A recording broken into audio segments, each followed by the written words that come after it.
नमस्कार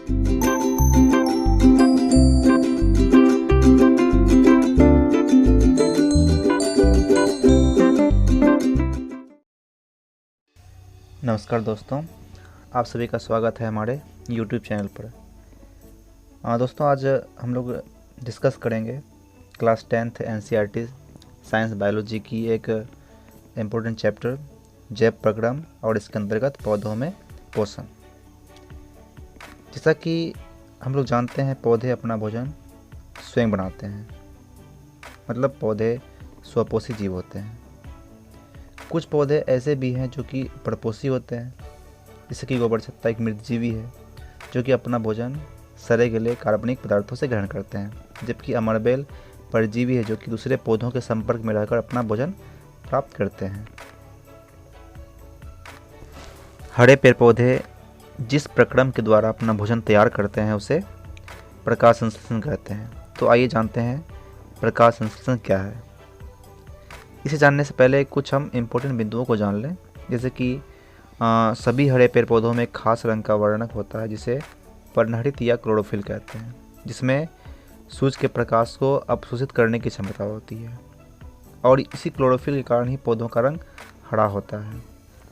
ये हरे पौधे सूर्य से ऊर्जा प्राप्त करते हैं, वायुमंडल से कार्बन डाइऑक्साइड तथा जमीन से जल प्राप्त करते हैं और इन सब के द्वारा पौधे ग्लूकोज यानी कार्बोहाइड्रेट्स का संश्लेषण करते हैं और यही प्रक्रम प्रकाश संश्लेषण कहलाता है। अर्थात सभी हरे पेड़ पौधे सूर्य के प्रकाश से ऊर्जा प्राप्त कर क्लोरोफिल की उपस्थिति में कार्बन डाइऑक्साइड CO2 तथा जल H2O के द्वारा अपने भोजन ग्लूकोज यानी कार्बोहाइड्रेट्स का संश्लेषण करता है। इसी प्रक्रिया को प्रकाश संश्लेषण कहते हैं। प्रकाश संश्लेषण के दौरान जो रासायनिक अभिक्रिया होती है उसे हम नीचे देख सकते हैं।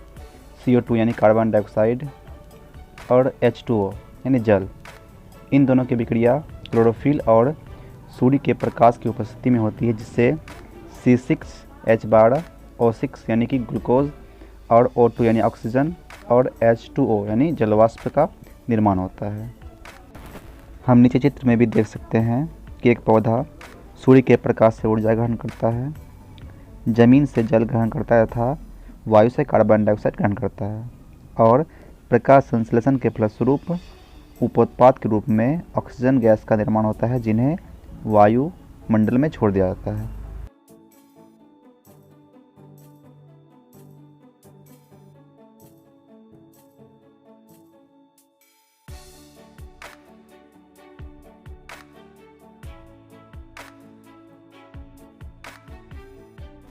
अब प्रकाश संश्लेषण के दौरान होने वाली घटनाओं को संक्षिप्त में समझते हैं।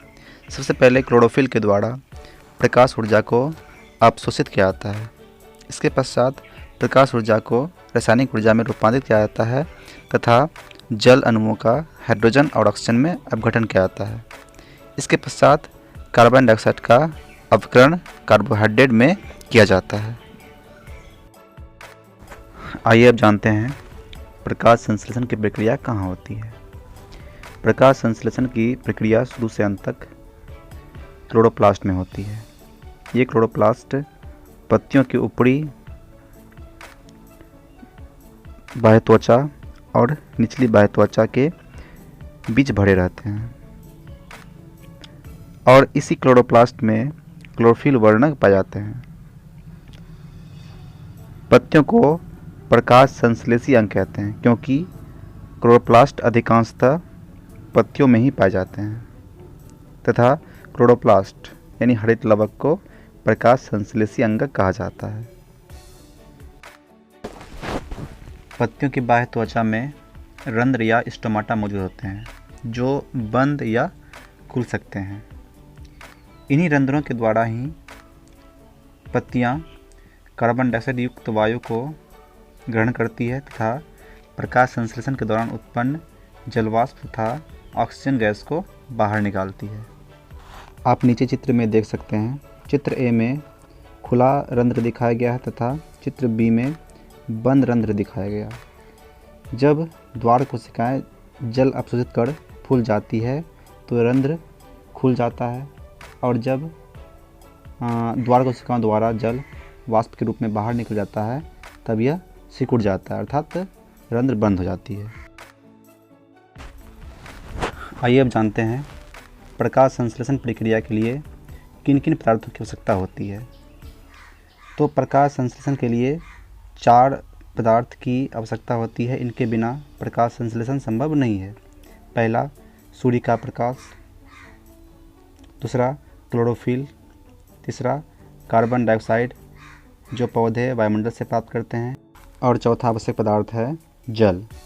स्थलीय पौधे जड़ों के द्वारा मिट्टी से जल का अवशोषण करते हैं। इस प्रकार हमने अध्ययन किया पौधों में पोषण अर्थात प्रकाश संश्लेषण। अगले वीडियो में हम अध्ययन करेंगे जंतुओं में पोषण के बारे में। तब तक के लिए आप सभी का धन्यवाद।